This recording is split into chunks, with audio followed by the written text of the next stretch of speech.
Welcome, everyone. We're here at the Community Center with Helena Stevens and Bernie Austin, and we're going to be starting the May Civic meeting. And first up on the agenda is an OCBA events update. You may have read this week that the OCBA board voted to cancel our 4th of July activities. This includes our fireworks and all scheduled events for the 4th of July. Of course, the island's still going to be open and we hope people will be able to enjoy time with their families, but we felt in regard to CDC guidelines, state of North Carolina guidelines, as well as the NPS, that this was the only way to move forward this year. So we are looking forward to 2021 to make it fun and exciting. And as of now, the remainder of our events calendar, we're still moving forward with that. And we hope that we can continue to do so. So if there's any questions about that on Facebook, we can certainly answer that now.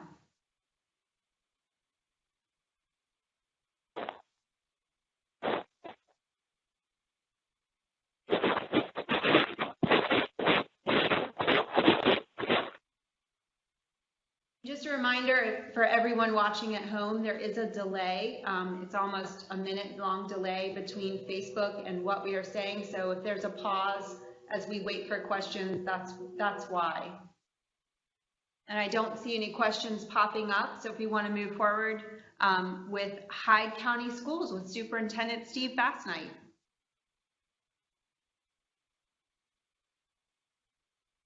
Thank you very much, and I appreciate you having me. Come speak to everybody, and I hope I can hopefully answer a lot of questions and fill in a lot of blanks in the next few minutes. Lots of things happening, even through the pandemic and with us being out of school. We are fast approaching the time, and we're all excited about the fact that the modulars are probably going to be on the island during this month. All the necessary paperwork has been put into Hyde County for our building permits to get the piers added to the back lot, or the lot on Back Road, which is the playground, so that we can get the modulars in during this month. We also are going to be looking at raising the elementary building and the media center. We're hoping that that takes place this summer, and in a very ambitious goal, it will be also to remove the existing buildings between what would be the elementary and the gym. Those two buildings will remain, and then all the other buildings will be taken down. We'd like to have that done this summer, so that's not going on while we have kids in school. But like I said, that's ambitious, but we're going to try to get that done. Any of you that have been by on Back Road, we've got the benchmark set on the light pole for the height of the elementary building, the media center, as well as the new modulars and the new construction that we'll be doing. It's going to be up in the air, but we're going to go to that 9 feet. We felt that that would give us the most protection, and with the elementary building in particular, the floor joists in that building are 18 inches, so that will actually put the floor of the elementary building at about 10.5 feet. So we're hoping that's going to provide something that's going to be there for some time anyway. We are currently working on our initial building plans. We have some very rough diagrams of what the new construction could possibly look like. And I say very rough and draft plans because I want everybody to know what we've done is we've actually sketched something together with what we believe to be the amount of classrooms that we're going to need to construct. And then we're going to bring those down to the island.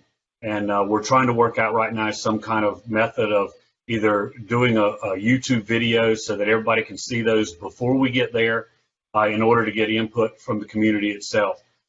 They are very preliminary because one of them is for a 2-story building, the other one is for a 1-story building. So we've got the ability to go either way depending on what the recommendations are. We've already had some input from the teachers and the administrators and the custodians and the athletic director. about things that they recognize that they would like in the new building, and we're trying to include all those as we go along.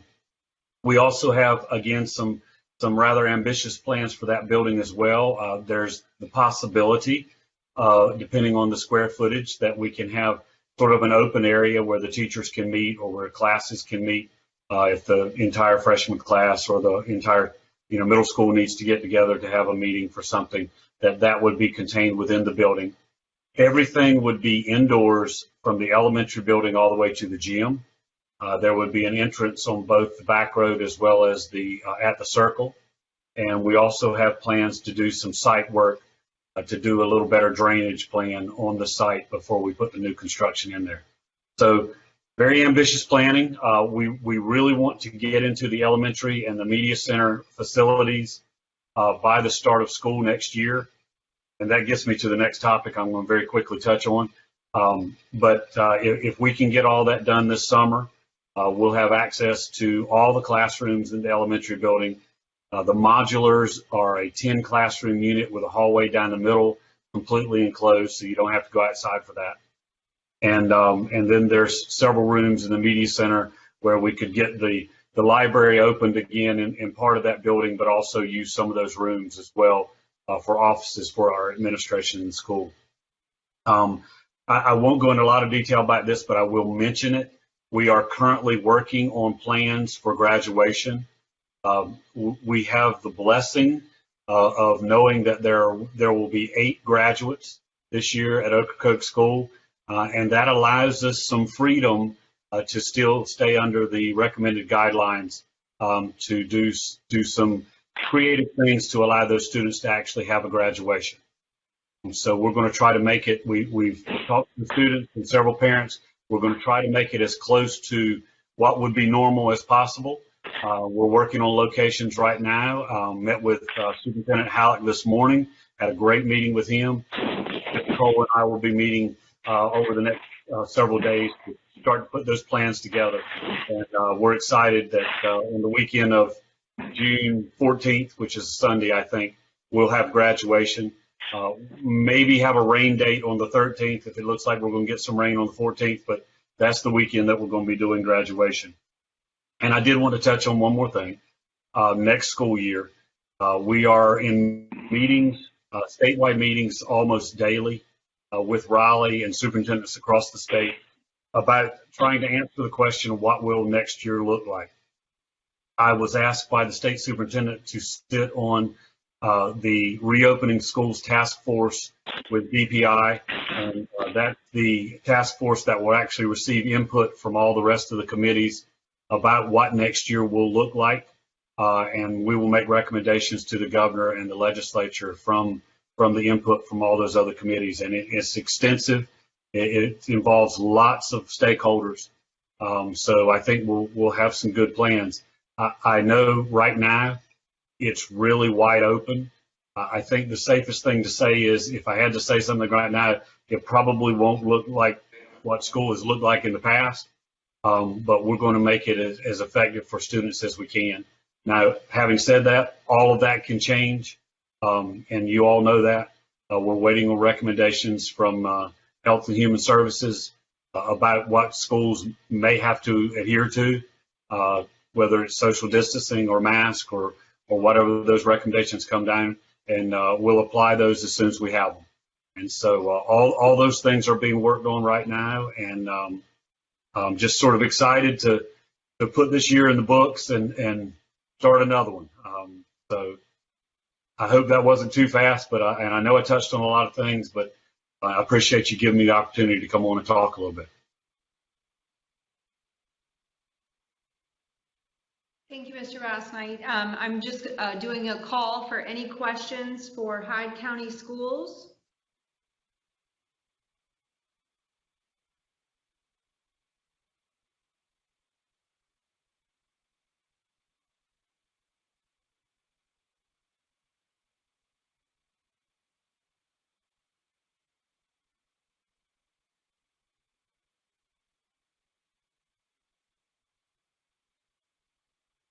Is that for school? While you're waiting, if just in the event anything doesn't come up, let me say this.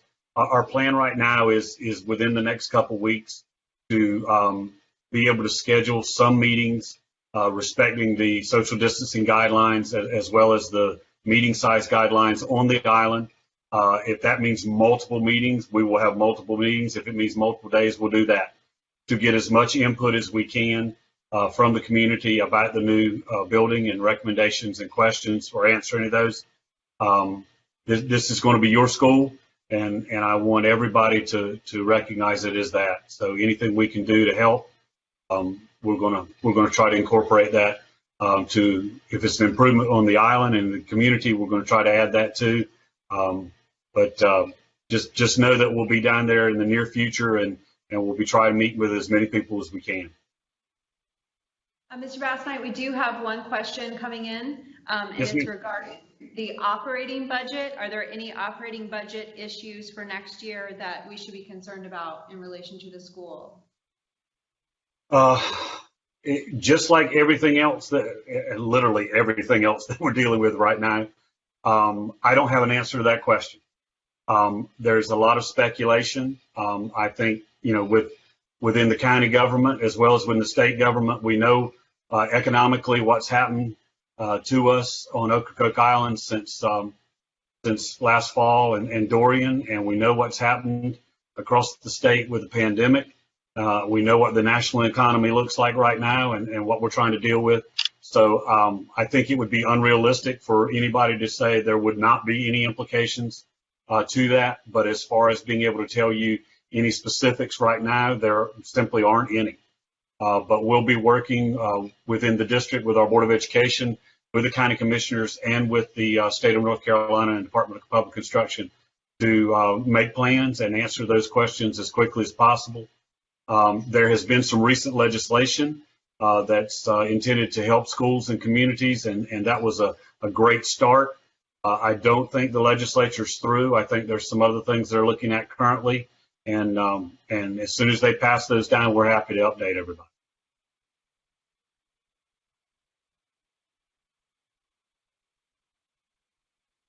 Thank you so much. Sarah, may I ask a question? Please. Of Steve, has the student population declined since the hurricane? Have we lost population?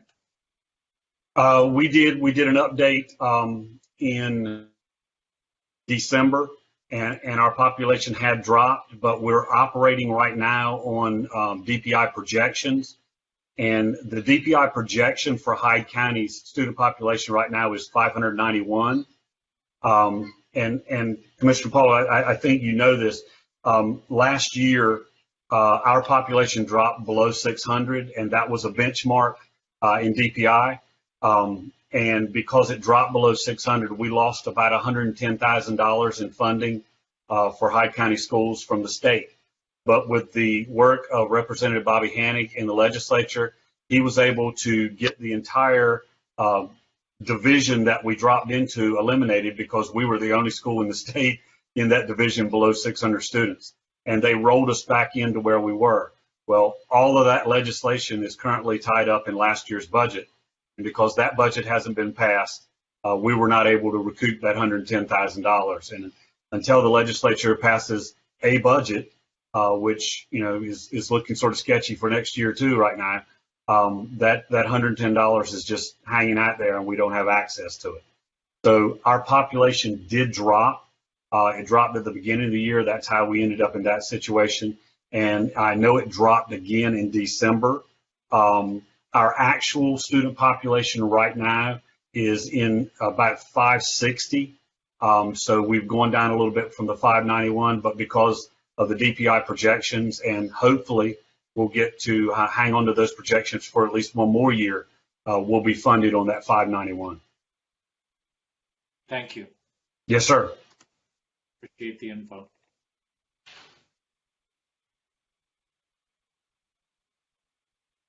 Mr. Bassnight, if you would stay on the line for just a few moments in case a stray question comes through, that would be great. And we thank you so much for your time. Happy to. Thank you very much, ma'am. I'd like to move on to the Hyde County Health Department. We have Luana and Misty joining us this evening.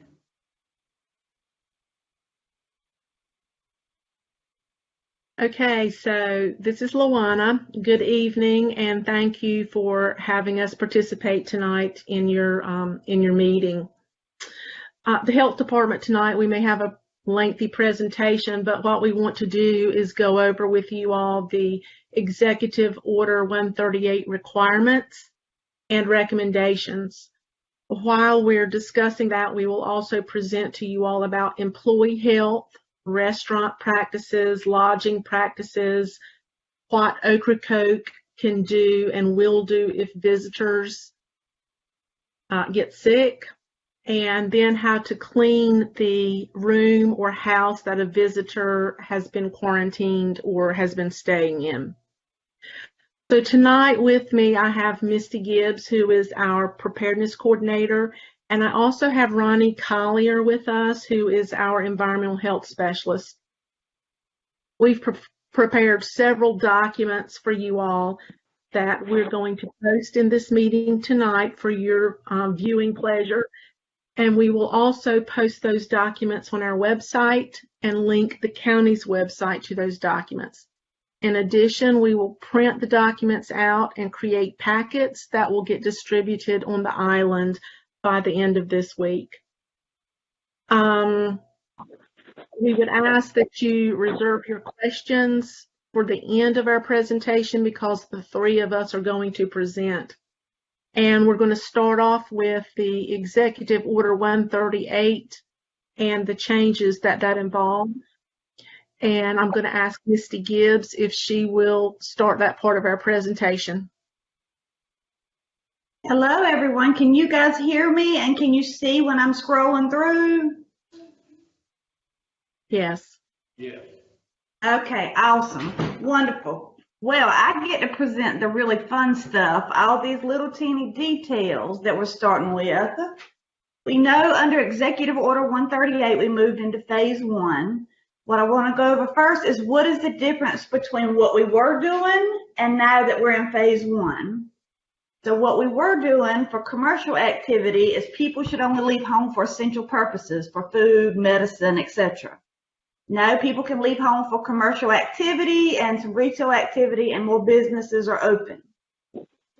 Retail activity, 20% capacity was allowed for those retail places that were allowed to stay open. Now 50% capacity is allowed with cleaning and social distancing. When it says 20% and 50%, that means 20% or 50% of what your maximum capacity fire code is. Gatherings, before there was a 10-person limit. Now there's a 10-person limit, but gathering outdoors with friends is allowed. Childcare centers were only open for essential workers, and now they're open for parents or those looking for work. Teleworking is still encouraged. Bars and restaurants are still not able to be opened for in-house feeding. It's just takeout delivery. Massages, salons, and barbers are still closed. Theaters, music venues, bowling alleys are still closed. Gyms are still closed. Public playgrounds are still closed. Long-term care facility visitation is still not allowed. Under worship services, outdoor services are still allowed. State parks and trails, it was local discretion but before, and opening is encouraged now. North Carolina is open. Face coverings are encouraged under both Phase 1 and as they were previously. A few quick facts for Phase 1 for businesses. I know this has been a burning question for everybody. What is required and what is just suggested? Under Phase 1, all retail businesses are required to direct customers to stay at least 6 feet apart from each other and workers except at point of sale.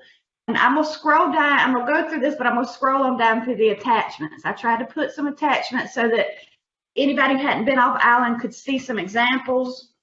So if you look here, you'll see examples of the store markings and the register shields.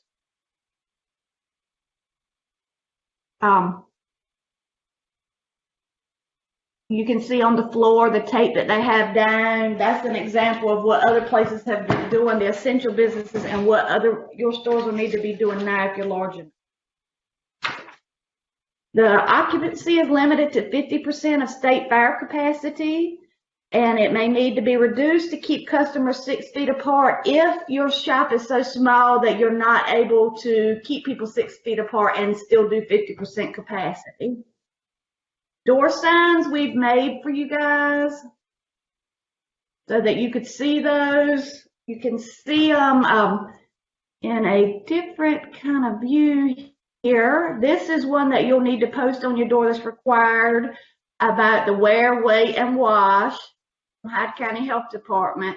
We'll have these available on our website, and we'll be giving you guys all paper packets. Anybody who wants to pick up one Friday at the variety store, there will be packets sent over.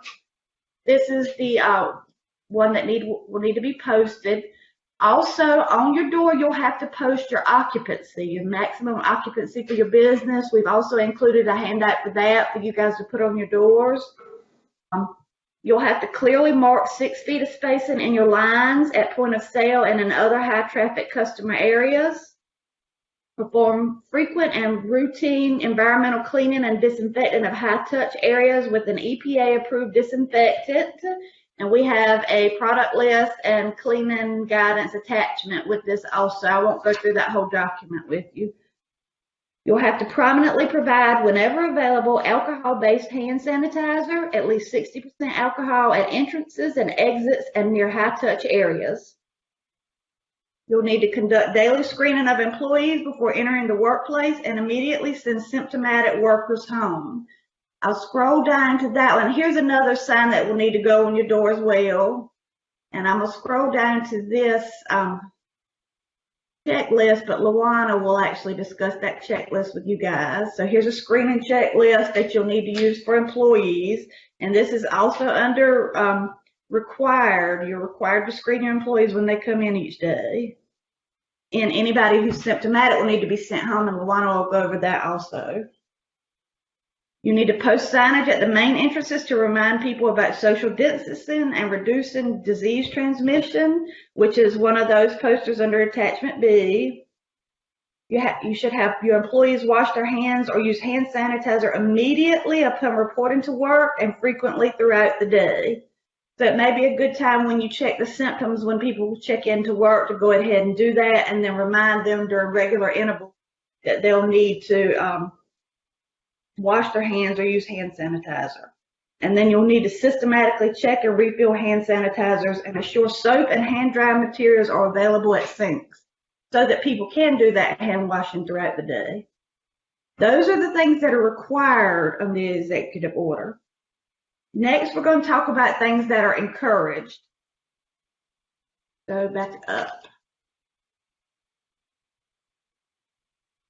You can see that I have a few less attachments. All right, encouraged to direct workers to stay at least 6 feet apart from each other, provide designated times for seniors and other high-risk populations to access services, develop and use systems that allow for online, email, or telephone ordering, no contact curbside or drive-through pickup or home delivery, and contact-free checkout. Make disinfectant wipes and/or sprays available for shared items such as shopping carts. Employees should wear a face covering when they may be near, less than 6 feet from, other people in the work setting. I've attached a document about where to buy face masks in Hyde County. There are 2 locations on Ocracoke. And if there are any other businesses that will be selling them, if you will email me, I will add you to the list. That list has also gone out on our social media several times and is on our website. You need to have a plan to immediately remove workers who develop symptoms and procedures to follow should this occur during the workday. And follow the NCDHHS checklist for business owners. We have the checklist attached as well. High volume retail businesses should install acrylic or plastic shields at the cash registers. That is on attachment A, an example. Clearly mark designated entry and exit points. Provide assistance with routing through aisles and stores.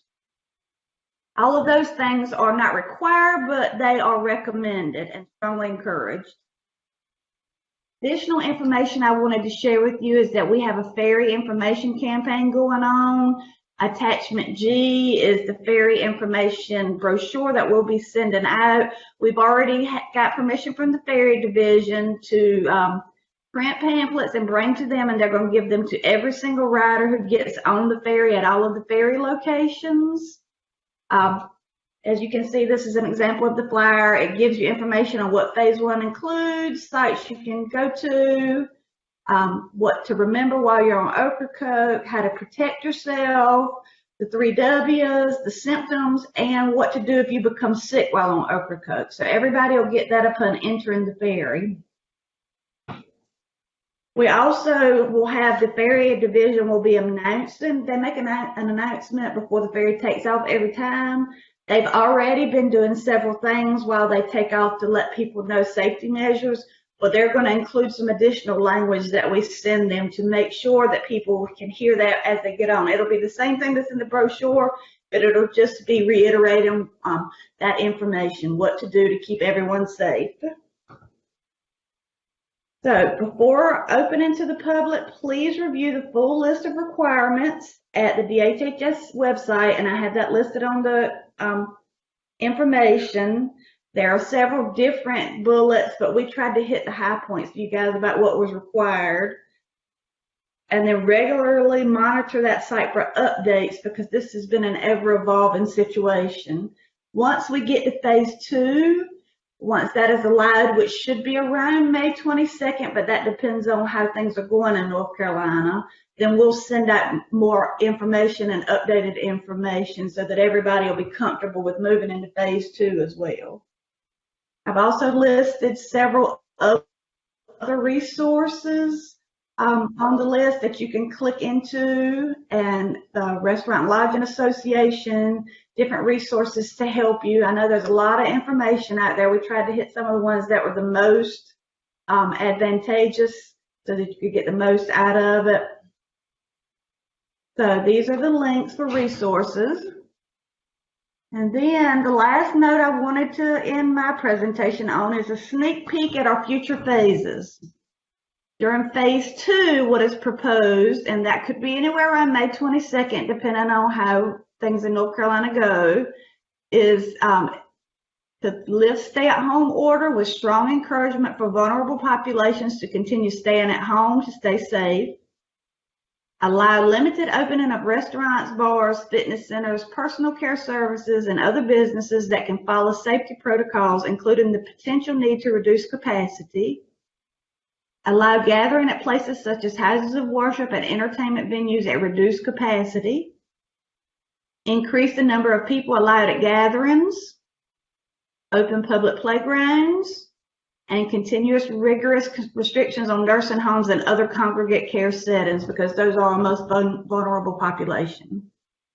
Now, if things go well during phase 2, about 4 to 6 weeks after the start of phase 2, we should enter phase 3, which will lessen the restrictions for vulnerable populations with encouragement to continue practicing physical distancing and minimizing exposure to settings where distancing isn't possible. Allow increased capacity at restaurants, bars, other businesses, houses of worship, and entertainment venues.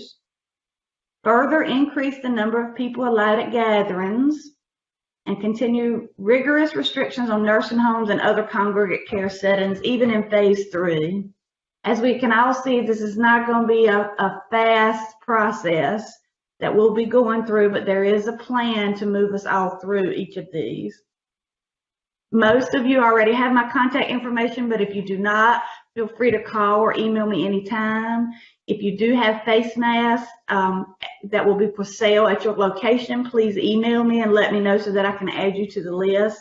I just need the name of your business and the phone number for people to call. Thank you very much. Back to Luana.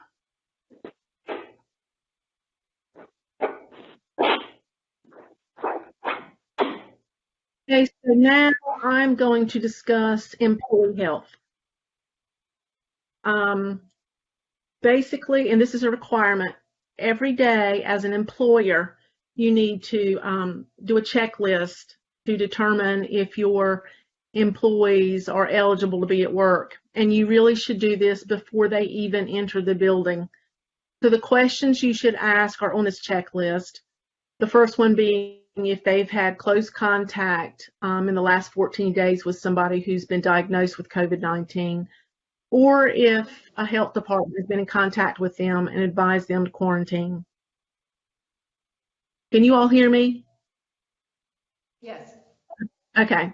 So then the second question, of course, is to find out if, since the last time they've worked, if they've had any of the COVID-19 symptoms, which are fever, chill, shortness of breath, new cough, or a new loss of taste or smell.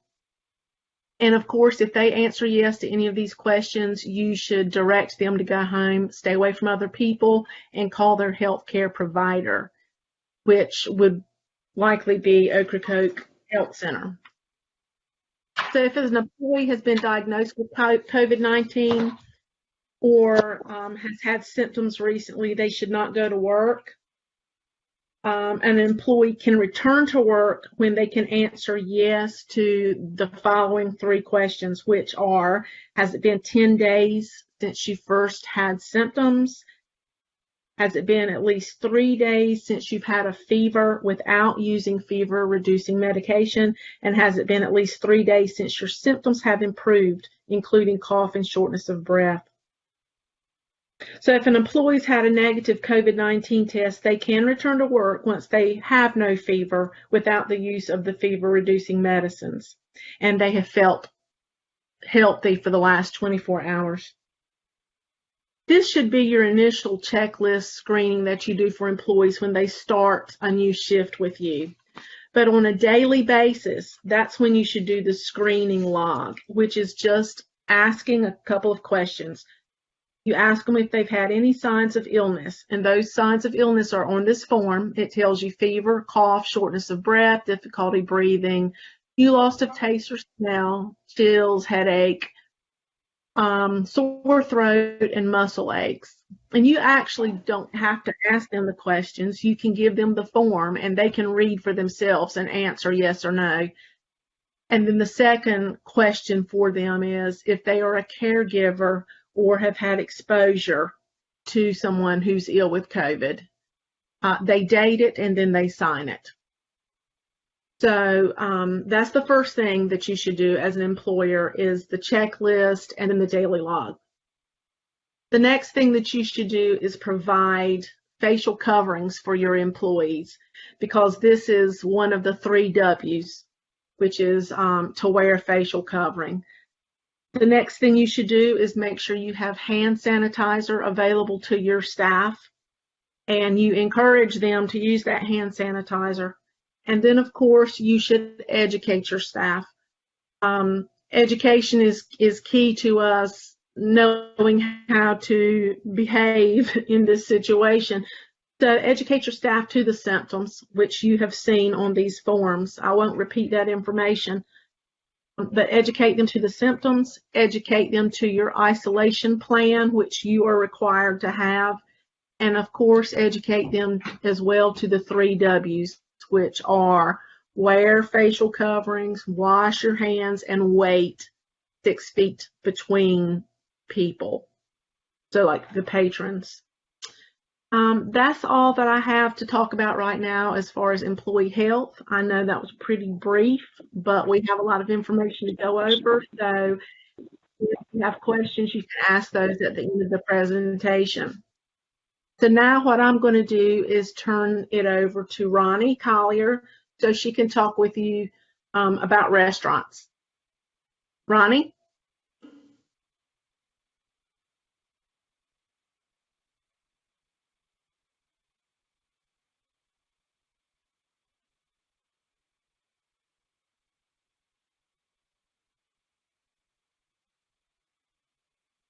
Ronnie, if you're speaking, your phone's still muted. I just unmuted it and it I was talking, but now I've muted it and apparently you can hear me now. You're good to go. Okay, that's wonderful. I thank you.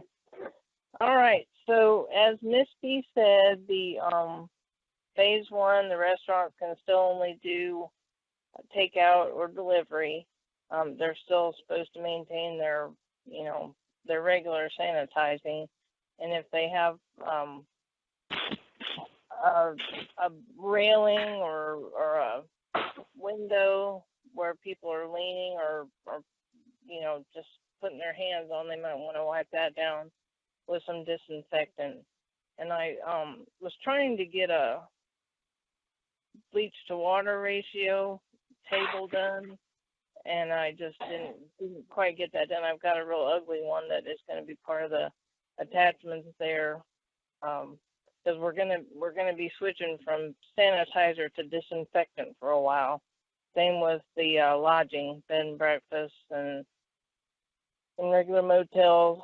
We're just gonna have to wait for whenever they decide restaurants and swimming pools can open up. But they really haven't said a lot about lodging, so we're going on ahead with it. And it's similar to all the others. If it's a high touch area, especially in your lodging, you're going to want to wipe it down with disinfectant, not sanitizer. And so they've had a lot of questions about their linens, and the customers are calling in and asking, are the reservations still good and all of that. But apparently people are still going to come over, and some people have opted to bring their own linens. I mean, linens aren't really an issue because you're washing them mostly in hot water, and it's the detergent that really, and the water, if you can get it warm enough. They didn't say anything about a particular temperature that kills COVID, but the dryer definitely would take care of that. And they just need to be very careful about keeping their soiled linens separate from their clean linens, especially when they're going around with their carts. Ideally, if they had one person going in with their gloves and mask and taking out all the dirty linens, then they could just do that, just one person, and then somebody else come behind with the clean. I think that would be the easiest way to keep things not where they're not going to contaminate one another. And let's see. They're going to have a eventually, for the restaurants, when they're going to open up, they have a new program they're starting. It's an NC State with corroboration with the North Carolina Restaurant and Lodging Association. It's Count on Me, and it's going to provide, strategies for restaurants, and it's very similar to ServSafe, where you're going to end up with a certificate that you'll post, and it's kind of a mutual agreement between the restaurant and their patrons, because they're going to be putting some of the responsibility on the people coming in there, that they shouldn't come in if they're not feeling well and been around somebody that's not been well, just to try to keep that part of it, some responsibility on the public, even though that can be dangerous at times. But I think they haven't quite nailed that down yet. They don't have it completed, the Count on Me training. But if you're a member of the North Carolina Restaurant and Lodging Association, they are going to be putting that out there as soon as they get the whole training system completed. And I think that's about it. Did I miss anything, Misty, Luana? I've got your attachments that were up while you were talking. Oh, good. That's wonderful. I didn't want to do say too much because I think it's lengthy. And just so everyone knows, that'll get sent to everybody as well. It was not ready when we initially had to do the scan. Right. Sarah, may I ask Ronnie a question? Please.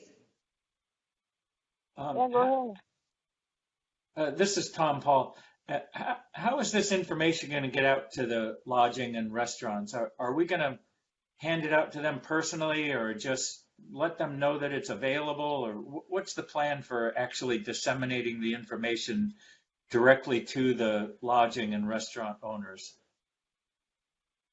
Well, like I said, I'm not sure how many will be willing or able to participate in the Count on Me stuff, but I imagine some of that's going to come through the Agriculture Extension Office here in Hyde County once they get that completed. But that'll be, once I know, I will send out emails to people I have emails for, and I'll send out letters.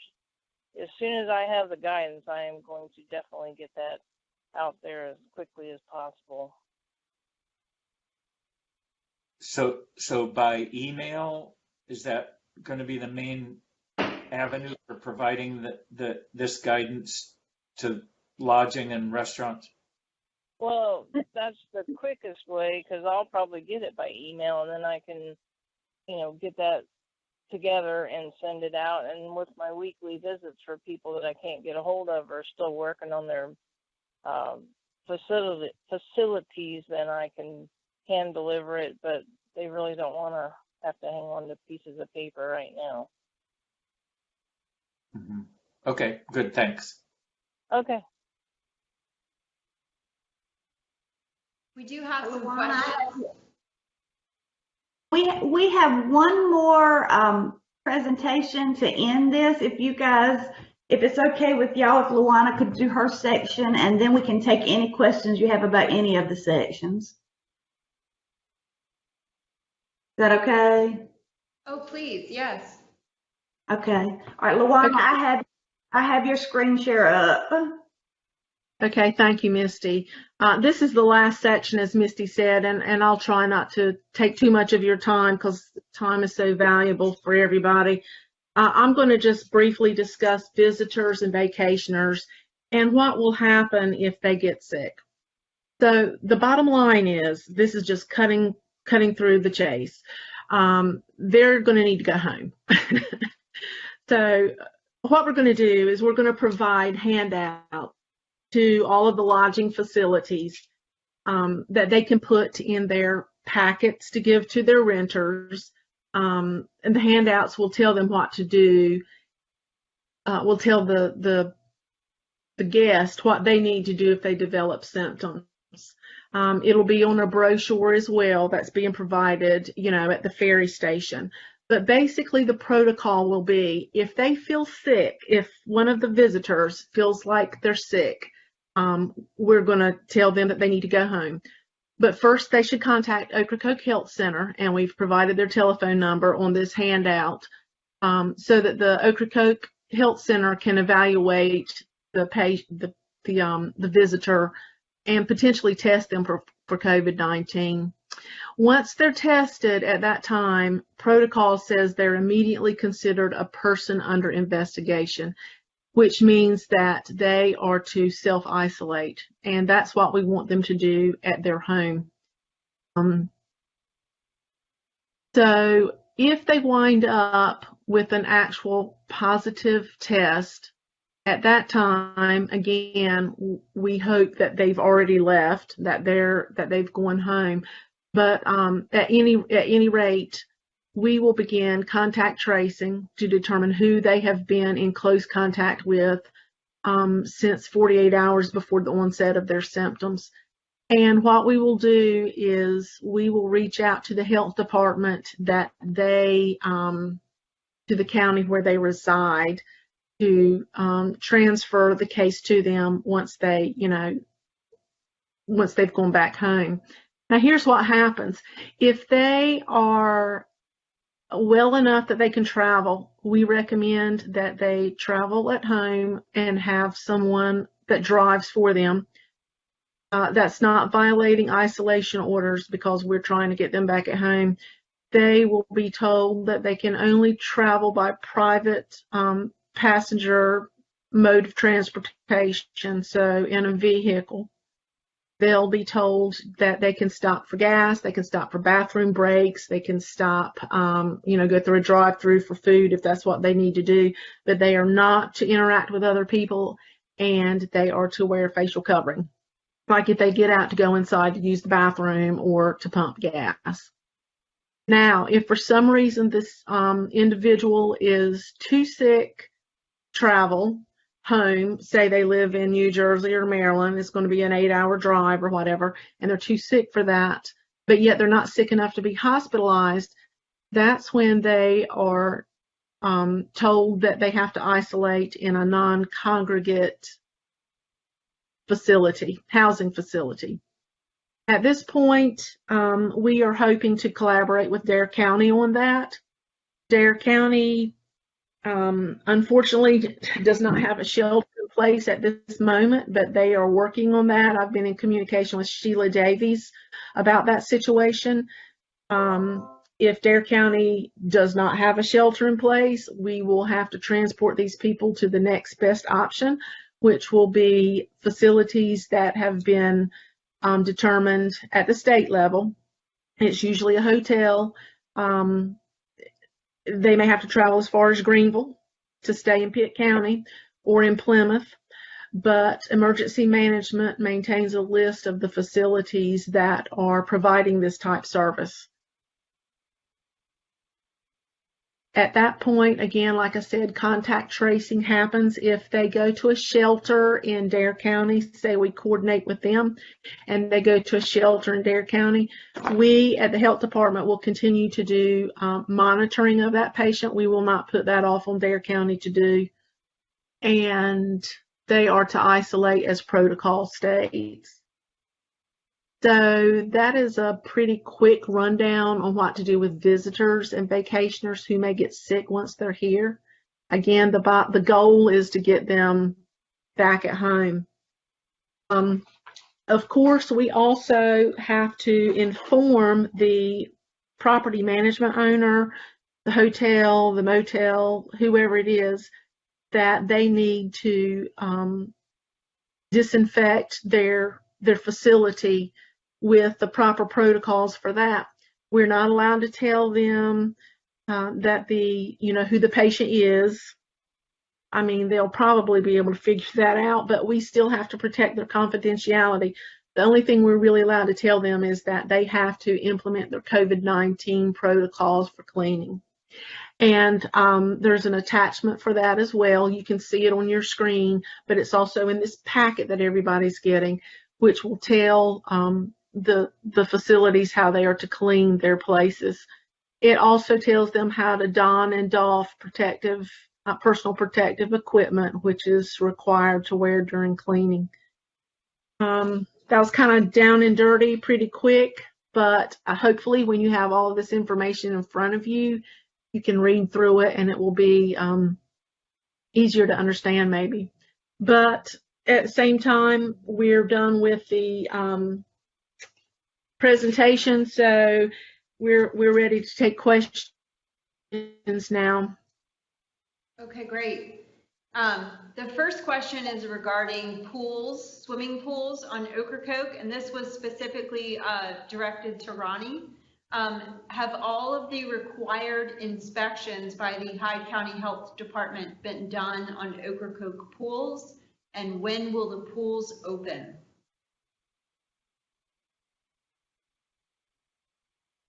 For the pools that were ready, we're going ahead and permitting them, but until the state releases, those types of facilities, they'll have to stay closed.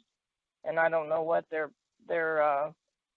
requirements are going to be, if they're going to require people to stay 6 feet apart or what, but we are permitting them as they become ready so that when they can open, then they'll already be ready to go.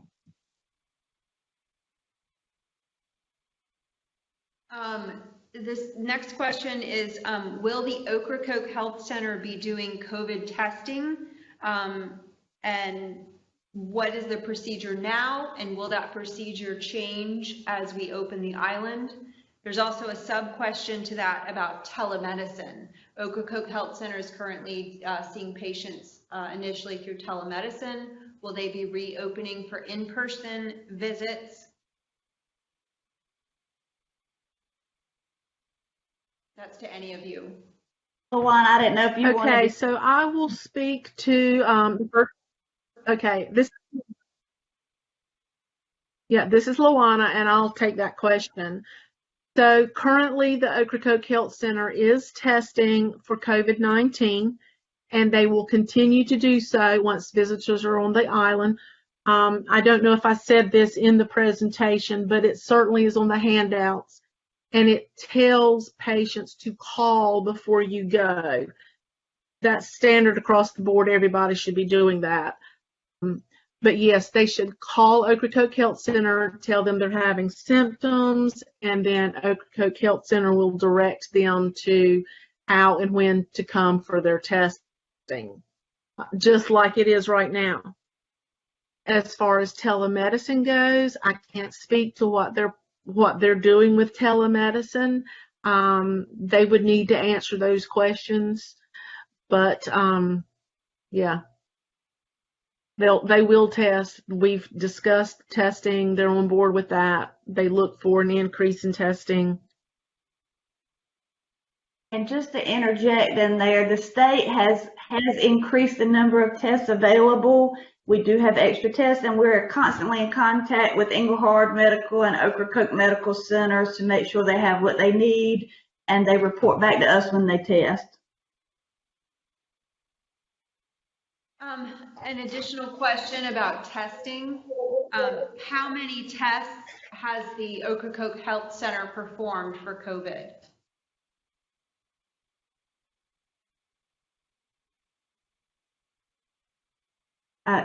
Sometimes it's hard to tell which one of us is going to talk. I don't have that number with me today to give to people. Is Hyde County hiring contact tracers? The state is hiring the contact tracers. So there is a group that's hiring contact tracers, and then the state will funnel those people down to our region as the original plan. And there have been some other plans in conversation. Luana, do you want to talk about those, or is it too early for the regional plan? No, we are aware that, the state has implemented the CCNC to do contact tracing. It's our hopes that we won't have to call on CCNC to do that we can just actually, do that in-house, but we do know that it is a resource if we need it. CCNC is currently taking applications for anybody who wants to apply across the state.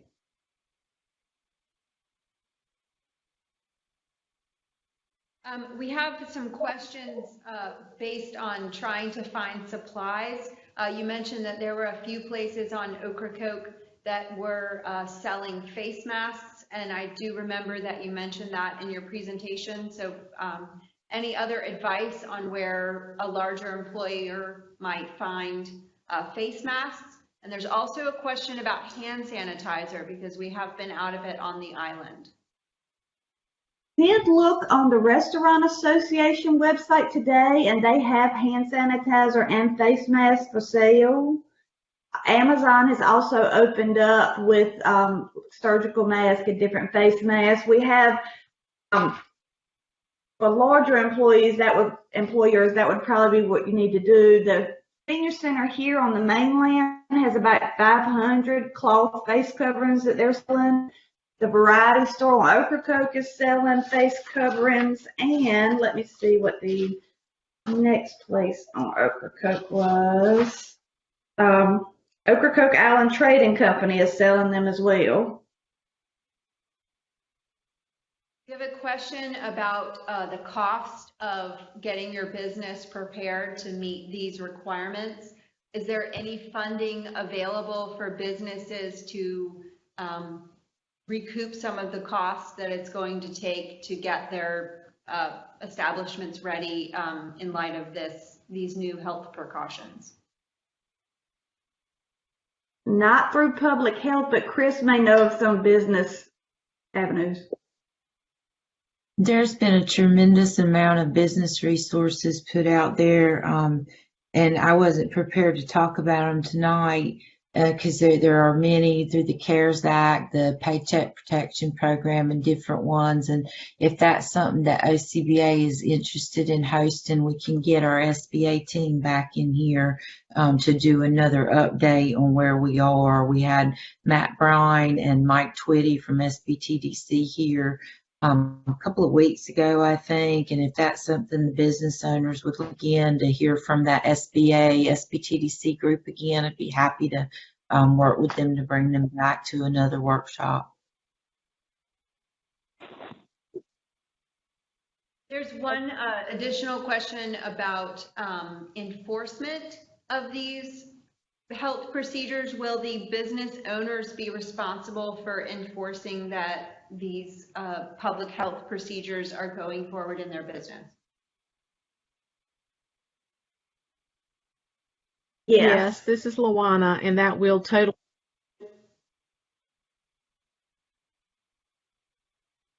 Yes, it's up to the business owner.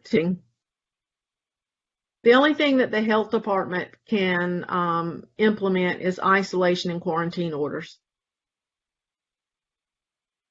Okay.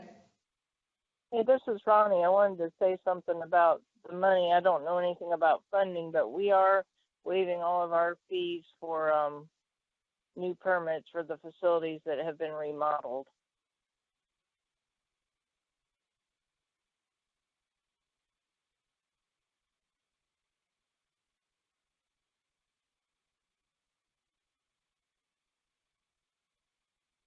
I'm going to do a last call for questions.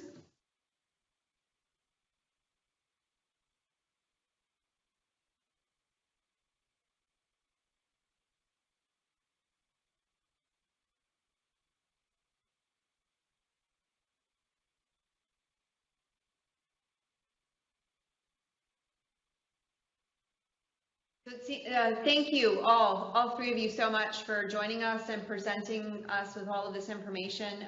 We will help distribute these packets in any way that the OCBA can. And we certainly appreciate you getting all this information together. I know it's a lot for everyone to absorb, but I think these packets will be incredibly helpful. So thank you so much. Thank y'all for having us. And this will be available on our website by tomorrow. The attachments will. And then, like I said earlier, Friday, we'll have the hard copies on the island at the variety store.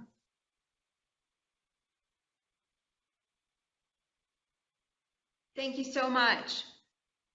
Next up, we had a little schedule change, so we are moving for Jed Dixon with the NCDOT.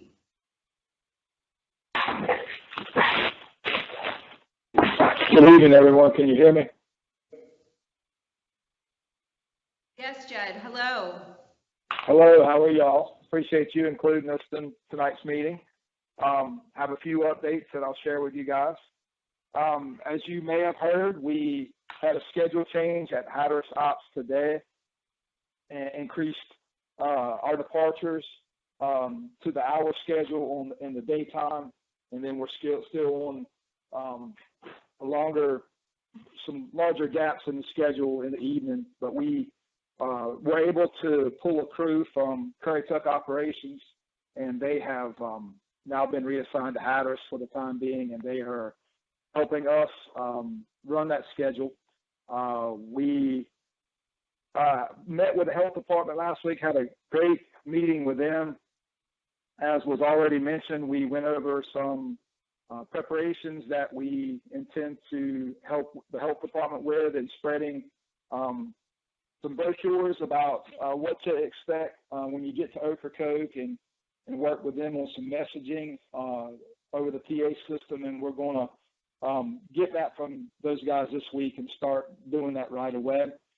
We also are making preparations for all of our employees to wear face coverings. They have, to this point, we've made it optional, but we are moving forward with implementing that as a mandatory requirement for all the vessel crew and any of the employees who are the front line with the public.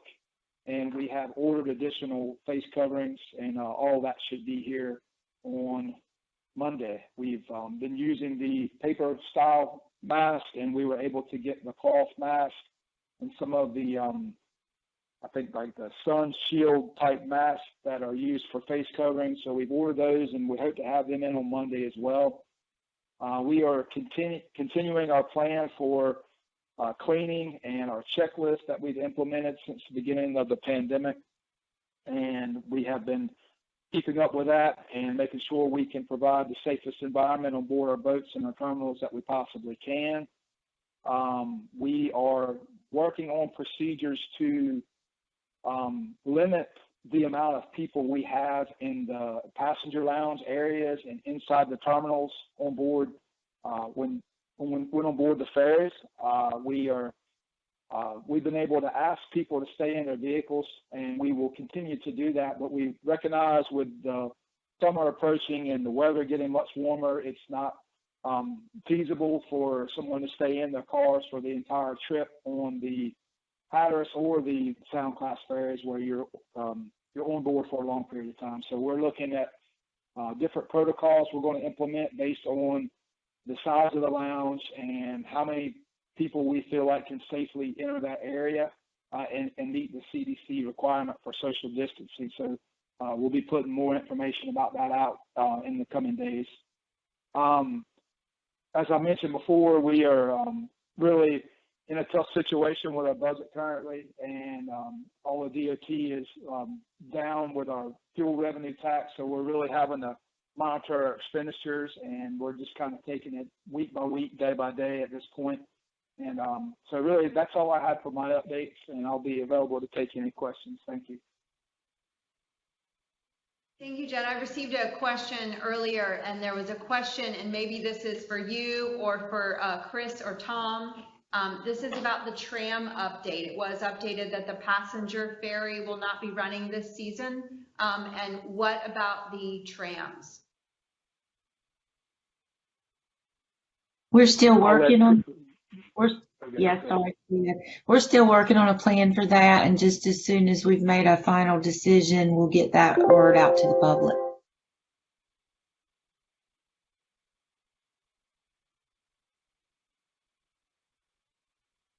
Okay, and out to the community, any additional questions for the ferry division?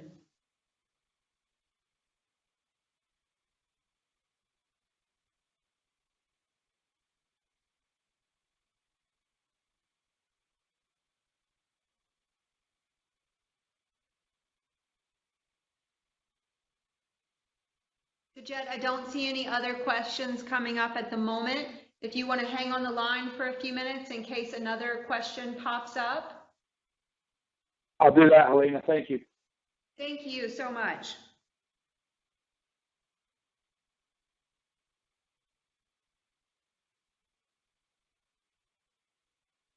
Let him go. Yeah, and Steve, or maybe he wants to stay. Okay. Yeah. Steve, we haven't had any more questions for Hyde County Schools, but if you want to stay with us, we'd love to have you, but just wanted to give you that option. Thank you very much. I appreciate it, and thank y'all for having me. And it seems that we have lost our video feed from the community center. Donnie, can you still hear us? Yes, ma'am, we can hear you. So you can still hear us. Okay. So next up on our agenda, we're doing the Hyde County Sheriff Department with Sheriff Jason Daniels. I don't see him online, Sarah. Okay. Let's move forward to Dave Halleck. Dave, it might be a little bit early for him. Is Dave logged back in? He's showing on the list. Okay. Okay, Sarah, I'm here. Can you see me? Yes, hi. Thank you, Dave. Great, thank you. I'm going to try to share my screen. And provide an overview. Thank you for having me tonight. It's great to be with all of you, even remotely. I thought I'd start with some Hurricane Dorian recovery updates. Do you see that slide, Donnie? We're not seeing your screen share. Okay, let me try that again. One moment.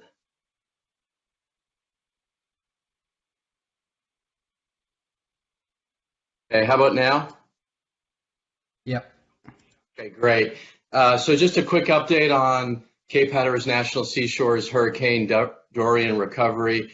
Our visitor center, we've been very lucky. We're able to secure funding from our regional office, and the rebuilding of the visitor center is underway.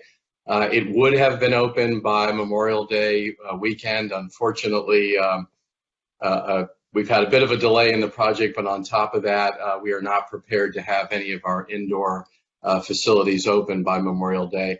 So I'm happy to report the strong progress there, and more to come this summer.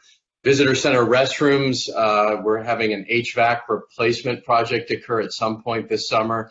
The 3 passenger ferry bathrooms will be open shortly, but we still have work to do on the main restrooms there. We've rebuilt our maintenance facility. Our staff housing is partly livable. We have some significant contracts to be awarded later this summer to repair roofs, underlayment material, underpinning, all sorts of things, including the HVAC systems and insulation that was flooded. The boat ramp is usable. We repaired the retaining wall that was damaged by the storm surge. We have repairs necessary at the pony pen, but they are functional. Light station is the most significantly damaged asset on the island. The double keeper's quarter there requires significant repair, and we are looking at money for to find money for planning, design, and a public process on that. The Tideland power pole replacement project, we still have an active permit with them. NCDOT sandbag and dune repair, their project is active, as is their permit. We are working on an environmental assessment to evaluate NCDOT's groin proposal on the north end of the island by South Dock, and finally all of the Hyde County permits to help respond to Hurricane Dorian, particularly for the volunteer groups, are active. The next slide, I wanted to give you an overview of what things are planning to look like here by Memorial Day weekend. So by the 22nd of May, in one case it'll be the 23rd, these are the things that we plan to have open. Our beaches are already open and they will stay open. When it comes to permits, off-road vehicle permits will only be available online at recreation.gov, and we ask folks that they please try to print their permit before they get here. Commercial use authorizations, we have several of those that allow folks to conduct business at the park. Those CUAs are still active as long as the groups that the CUAs are entertaining are meeting Executive Order 138 in the state of North Carolina, and at this time that means there would be 10 or fewer people. Similarly with wedding permits or other permits, they need to meet the state's gathering limits, and if those limits change, we'll change our permitting as well. The lighthouse grounds will be open. Our boat slips will be closed, but the boat ramps will continue to be open. The boat slips at the docks there, the power and water was damaged by Hurricane Dorian. We are looking to partly reopen them. We're trying to get them up on an online payment system. Boat ramp parking will be open. However, starting shortly, possibly in the next couple of days, we're looking at a pretty significant resurfacing project. We were very lucky to get a grant from Federal Highways to have that parking area resurfaced. We're generally trying to keep it open during that, but there could be some minor inconvenience. The visitor center will remain closed, but the 3 restrooms behind it will be open. The airport will be open. Lifeguarding services, I'm very pleased to say, will begin on the Saturday of Memorial Day weekend on the 23rd. The bathhouse that is still under construction is likely to open in early June. The area to view the ponies at the pony pens will be open. Our sound side accesses, including places like Devil Shoals Road and South Bitterswash Creek, will all be open. The campground will open on the 22nd of May. It's my understanding that it's already sold out within a matter of hours of announcing this today. We only will have a limited capacity. We're going to start with 40 sites being available. It will be every 3rd site to try to increase the distance between those sites. And payment and reservations will only be available initially at recreation.gov. Finally, our interpretive talks are canceled at this time, and depending on the governor's guidance later this summer, we may be able to have some small walks and talks. Sent a press release out about all of this today. It is on our website, and we will continue to provide updates at our website at nps.gov/CAHA. I would just stress that this is a phased plan. It's an adaptive plan. Depending on how things go over the summer with COVID-19 and the White House's guidelines and Governor Cooper's guidelines, we can adjust up or down to ensure the safety of our staff, of the community, and our visitors. So that is the update that I have for today. Sarah, thank you very much for the opportunity to share that. Thank you, Dave. I will do a call to the community for any questions for NPS. And Dave, I did get a question today in advance for you. Due to social distancing needs, will the area that lifeguards patrol be expanded to accommodate that? And if so, will any extra lifeguards be added? Not at this time. Our contract was set in place before COVID-19 became a major issue. And what that requires is that the contractor provide services on a 100-meter or 100-yard section of beach there. They've been very flexible in the past, so when people are slightly beyond that area, they've still performed education and life-saving services. So I don't have any concerns about that. We will be putting signs up to encourage folks to be at least 6 feet from other people. So if this becomes an issue over the summer, we'll certainly work with the contractor and with the community. But to start out with, they'll be abiding by the terms of their.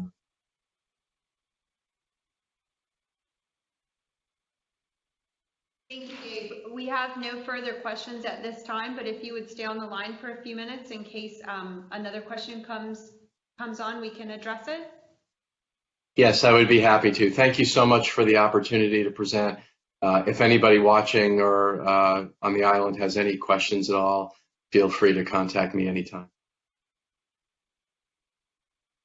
Donnie, have we heard, is Jason toned in yet? Or Pastor Ivy? What about Ivy? Him either. Okay. Chris and Tom, can we move forward with your presentation? You sure any can. Information for yourself? Thank you. Chris, if it's okay with you, I'll just say a few words and then hand it off to you. You're muted. Please, sir. Welcome, everybody. Thanks for joining us. I just wanted to start off by saying thank you to Dave Halleck and the Park Service for everything they're doing to try to work with us, not just through this COVID issue, but through Hurricane Dorian.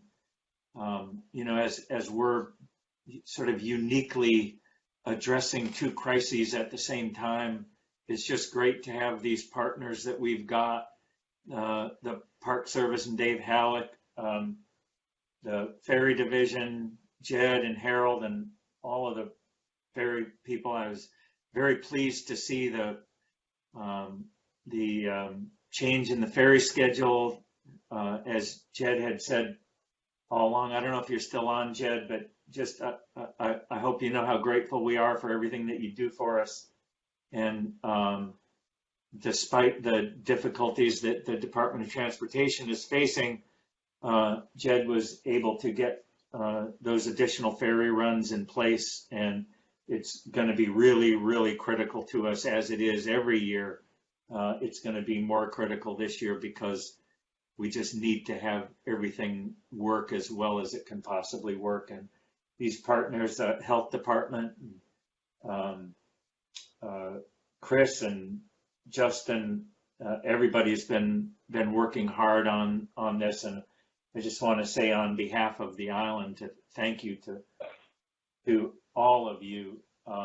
I'd also like to extend a special thank you to all of our businesses who've put up with so much difficulty with a tremendous amount of grace and are now facing some additional difficulties because the question that was asked this evening, who's going to enforce these orders? The businesses to tell people that they're required to wear a face mask. And that's something that we need to do as a community in order to protect ourselves and protect our customers and our clients and our workforce. So all of that is important, but again, the work of that is going to fall on someone. Just as throughout both of these crises, we've had a lot of responsibility fall on various people just because of the position they're in. And it looks like that's what's going to happen. A good amount of the enforcement protocol is going to take place when customers are trying to access your business, and you'll be called upon to ask people to please have a face mask on when they come into your place of business. So it's going to be difficult. It's going to be a transition for everyone, and I just want to thank everyone for all that each person, each organization, each partner is doing as we work our way through this unknown territory. So thank you, everyone. I know Chris has a couple of topics that aren't related to COVID and are only adjunctly related to the hurricane. So maybe that'll be a little bit of a breath of fresh air to talk about something else. I'll hand it off to Chris, but we're of course available for questions. And thank you so much, Tom, and thank you to all of our other presenters tonight. There was a lot of great information, and I really appreciate everybody coming together for this forum. We released a press release this afternoon. It went out on Constant Contact and through our social media, and I just wanted to go over a few of those things here. And if you want to see it again in hard copy, you can, of course, go to our website. We've had a multitude of public hearings at our May 4th meeting, and it is somewhat related to COVID because we also had to learn how to have public meetings with COVID social distancing restrictions. And it put our IT department in high gear, but I think it was a great thing as we began to actually air our meetings live on Facebook and then post it to our county website. And I've really been pleased with the reaction we've received, and we'd like to continue to do that because it just allows so many more people to see our meetings and know what's going on. And I think that has been a really good turn of COVID. So with all bad things, there's sometimes a silver lining. With our public hearings that we had on May 4th, the hearings were streamed, of course, on Facebook Live, and they were posted to our website. And we've also set up a voicemail box so that for next time, we had it set up for our May meeting, and a lot of people didn't realize that. So we've put that out in press.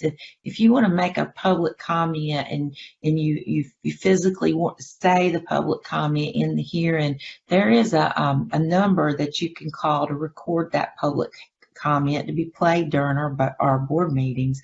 And that's 252-926-5288, and we'll record those, and they'll be played at our meetings. And so I hope people that want to be heard in public comment will take advantage of that. Again, that number is on our website. I wanted to reach out to you all about something very important and related to the storm, to Dory, and that is the Board of Equalization and Review. Now is the time that the tax department's Board of Equalization and Review is working. A lot of people don't understand what the Board of Equalization and Review do, and I want to make sure that the word gets out. Your tax assessment for each year is performed as the condition of your home on January 1st of that year.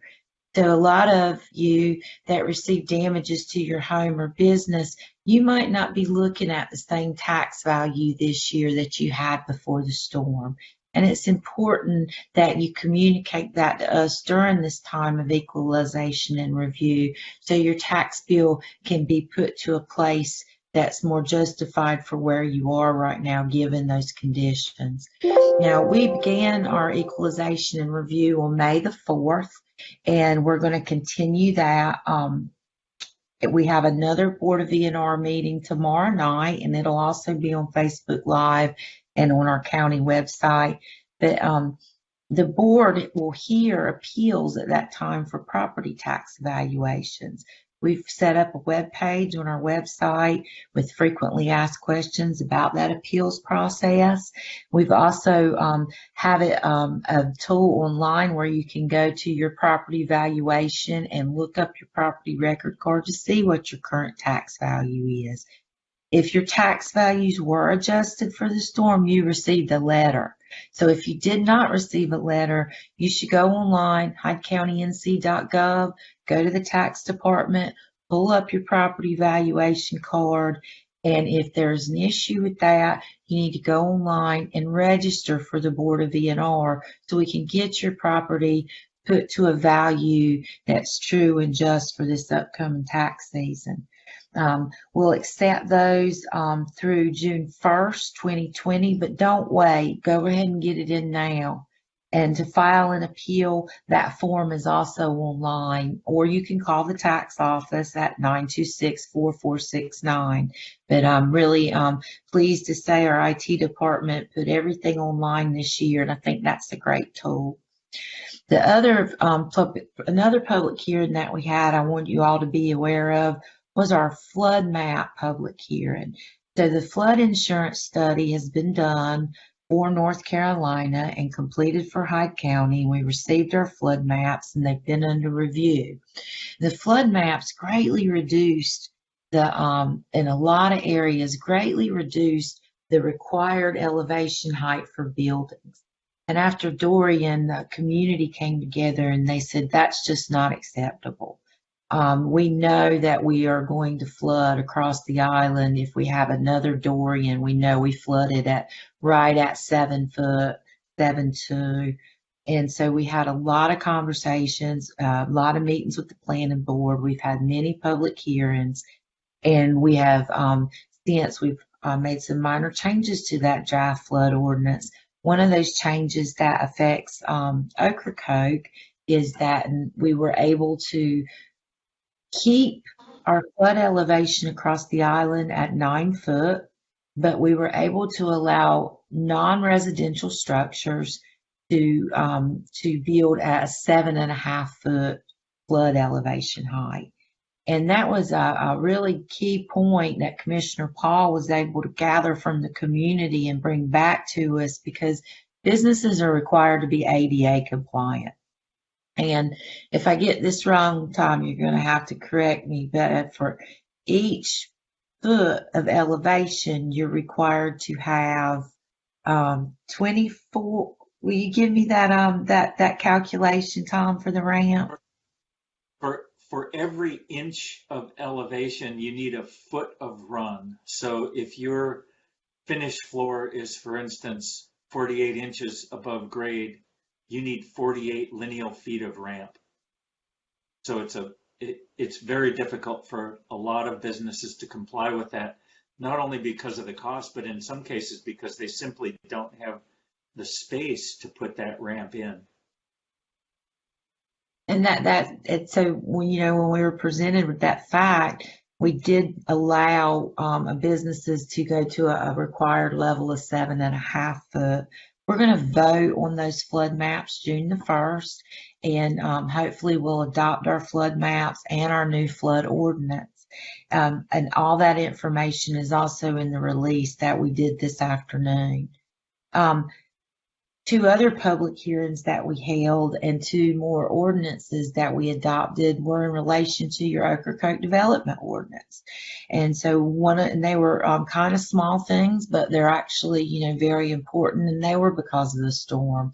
We allowed church steeples to be exempt from the height ordinance. And that came about with the elevation of the Methodist Church.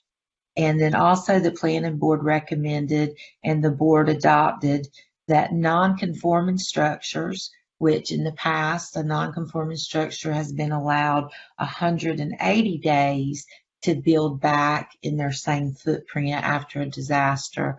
Well, they will now have 365 days from the date of destruction to apply for their building permit. And we felt that was really important in the rebuild process. So those are 3 of the big things that went on at our May meeting.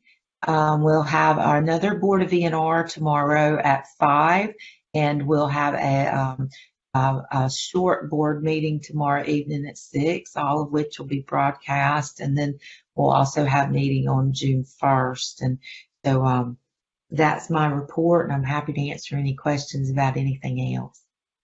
Chris, I'm going to jump in and just say, if we don't have anybody come for the Board of Equalization and Review, we will not broadcast it because we don't want to draw people in and think that something's going on.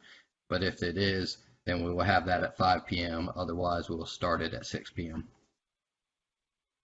And Donnie, if there's folks out there and they want to get on the Hyde County email list, can you give them some instruction for how they can receive those emails? Sure. On our website, if you go on the very front page, underneath the blue links on the left side, there's a red button there that will take you to the sign up. Thanks, Donnie. And that's HydeCountyNC.gov. Sorry about that. Thank you, Donnie. Chris and Tom, are y'all ready to take some questions? Sure. Okay. We do have one question that was for Dave Halleck. Dave has stepped off, but he answered it. So there was a question about if you put your boat over for the day at the ramp next week, can you leave the trailer there at the parking area while you fish? And the answer to that question is yes. We also have, let's see. So first question for Tom and Chris. So visitors are arriving May 16th, but the Hyde County stay-at-home order ends on the 22nd. What does that mean?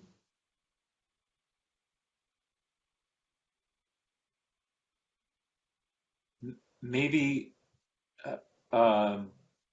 is that maybe a question for the health department? That our stay-at-home order we advanced it to match the state stay-at-home order, did we not, or the Dare County stay-at-home order? It was both at one time, Tom. When we set the stay-at-home order in place, we set it with Dare County. And so I think that that what it boils down to is that, you know, visitors are coming back on the 16th. We felt like that was really important to the economic engine in Ocracoke and to getting our businesses back up and through economic recovery. But at the same time, you know, we're going by all the restrictions, and so social distance and everything the health department talked about. So stay at home doesn't mean that you can't leave your house for any reason at all. It just means it's preferable that you're not out just sort of randomly wandering around. If you need to go to the store, you can go to the store. If you want to go to the beach, it's clear in the state guidelines that outdoor recreation is in fact encouraged. So let's say it's a loosely defined stay-at-home order, and it will expire fairly soon. Yes. We have some questions about the dumpsters, about getting a faster turnaround time. I know we have a new contract starting on June 1st. That there was some, you know, especially concern with visitors arriving, and we're sort of having some fill problems now. Would you all take a moment to address that, please? I think Chris has enough. I'm very happy to talk about that because we've been dealing with trash every day. We do have a new contractor coming in place June 1st, and we're very excited. We have already staged our new container equipment in Swan Quarter for the entire county, and that'll be placed for the contract to go in place and the new company to come in on June 1st. We're very excited about the company. The next 2 weeks, the last week and the next 2 weeks have been and are still very challenging. We are working with our current contractor every day to try to get as many pulls as possible. Right now, Everything is full but household. We were able to pull household today, and we're hoping to pull household and cardboard on Friday. And we're working with another contractor outside of our current contract to go in. We're hoping by the end of the week, the first of next week, we'll be able to come in there with another contractor and do a pretty good clean out of all our C&D and household and cardboard. We're trying to clean out all of our canisters prior to our June 1st switchover. So, and I know it's frustrating to have to hold your C&D sometimes. We're working really hard. Dave at the dump and James Blunt, the supervisor, myself, and some contractors. Every day we're working to try to get those resources to you. And I know it's frustrating. I apologize. And if we can get through these next 2 weeks, I think we're going to see a lot better service. Got a lot of optimism. Over the next 2 weeks, Dave at the convenience side, he's a great resource. Go talk to him if you're pre-planning some tear out, and we'll do everything we can to accommodate you within, we're working on getting you as many cans as possible. Tree trimming. We lost our chipper truck also during Dorian, and we are out now. Mr. Blunt is out now pricing a new chipper truck to get in service soon. But in the meantime, he's also contracting with Custom Tree Care. He hopes to have them on the island Monday, Tuesday, and Wednesday to get us caught up on some of our chipping. If you have some chipping that you haven't told us about, some vegetative debris, stop by the convenience site in Ocracoke. Let Dave Johnson know that you've got some vegetative that you need chipped, and he'll record your name and your address, and we'll get you on the chipping list. Hopefully, Tree Care can come out and get us caught up in the meantime while we're getting our own chipper truck back up and going.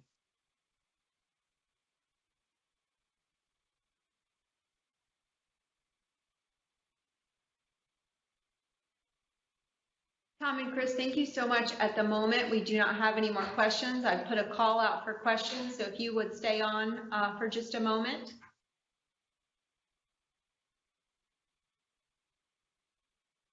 Oh, wait, one more question for Tom and Chris. And Sheriff Daniels is also joining us. This may be for you as well. So it says the message board leaving the village, the digital message sign says stay home. And people are wondering if this message could change, or if this message Yeah, will. I agree that message ought to change. I think our best opportunity to work on that would be for me to have a conversation with Jed Dixon. Is that right, Chris? Yes, sir. Yeah, we can do that. I didn't even realize that. I'm glad that was brought up. I saw some mention of it earlier today, and I meant to give Jed a call about it, and I will. We should definitely get that changed. We need a more friendly welcome. And while we're at it, I think it'd be a good idea if we put up welcome NRPOs and welcome visitors at the community center, and I'll look into doing that as well. If you can just change it to stay safe. Rudy has the idea of changing it to stay safe, or maybe the WWW message of wash, wear, and wait, but a welcoming message, I think, is what people were looking for. Yes, on comments. I agree completely. We need to make people feel welcome. We've opened up we've lifted the visitor restrictions, or we will soon, and I think we want people to feel welcome. It is important to note, by the way, that all we've done is lift the visitor restrictions. We haven't in any way attempted to override the governor's orders. Those are all still in place and are changing as we progress through this process.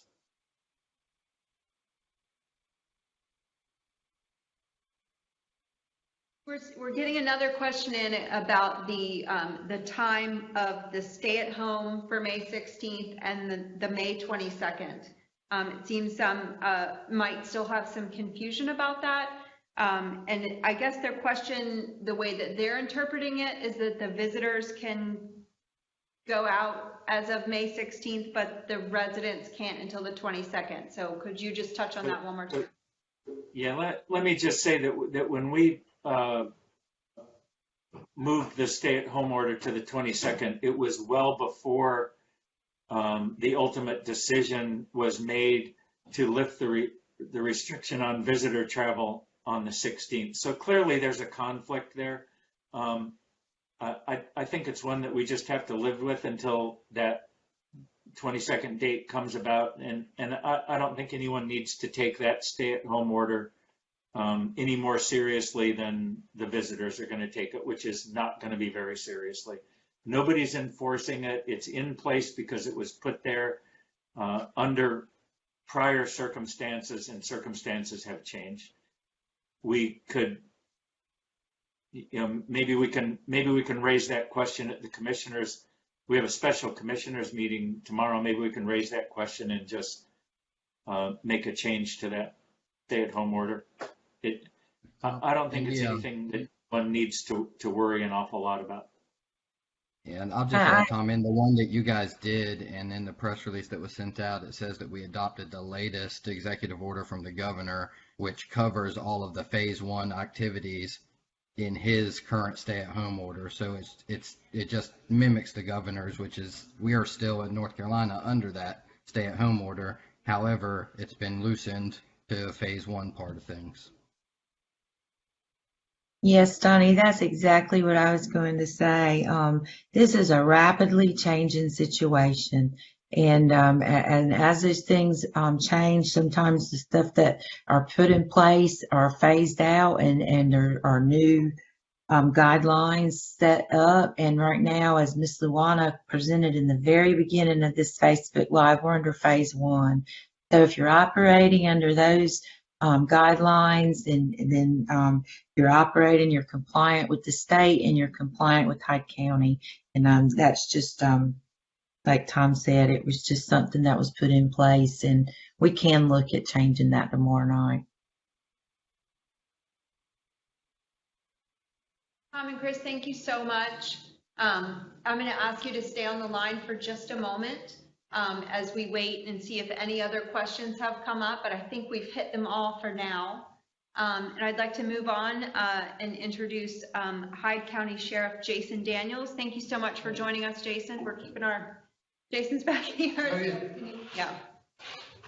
So I'll take any questions anybody may have. Forgive my appearance tonight. I was working on one of my other many jobs. But any questions you have for the sheriff's office, I'll do my best to answer. If I don't have the answer, then I'll get it for you.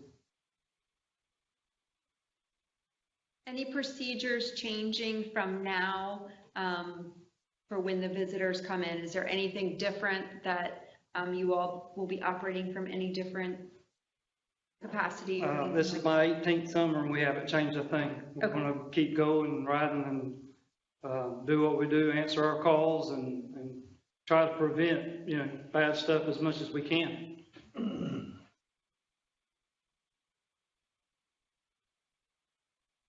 We'll do a call to the community for any questions, or a call to our other presenters. Any questions for Sheriff Daniels? A question? Yes. Will you be wearing masks? We have been. Anytime we go into, and tonight's a little different because there's really 4 people in here and we can keep our 6-foot distance. But anytime we've gone in like the variety store, post office, the sheriff's deputies will have their mask on. That's more about the people that are working there. Respect for them is basically how I see it. But we have been wearing our mask in the stores. When we have to go in them, we'll wear our mask.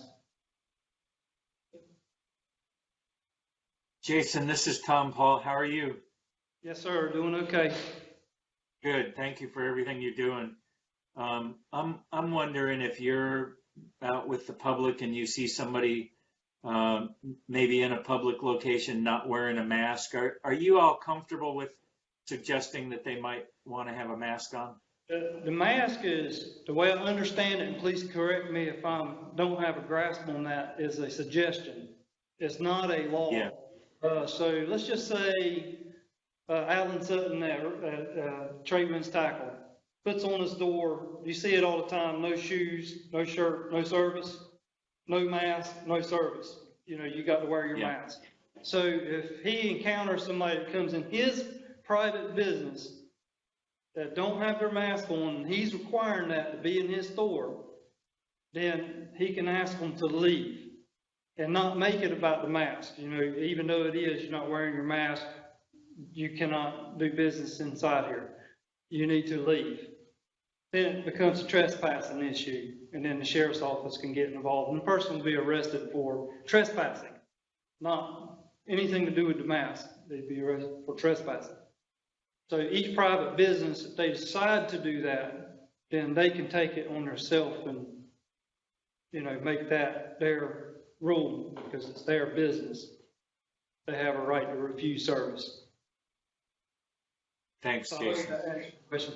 Yes. Is Deputy Sheriff Rocky on duty? I don't understand the question. Rocky is our K-9 unit. Oh, I don't know Rocky. He's Haven't our- met Rocky yet. He's our yellow lab, Deputy Warner, Corporal Warner, he has the lab. Okay, this makes a lot more sense then, Okay. because the second part of the question was, should people not pat him? That is up to the K-9 handler. Okay, There's several different kinds of dogs that canines have. Some are full service dogs that will, you know, bite, smell dope, and do other stuff, track. Rocky's very friendly, but you want to speak with the canine handler and trying to, you know, approach Rocky. okay. And Rocky's a lab? you said? Lab, Oh, yellow lab. very, we'll have to meet Rocky. So yes, he's awesome. Last call for questions for Sheriff Daniels.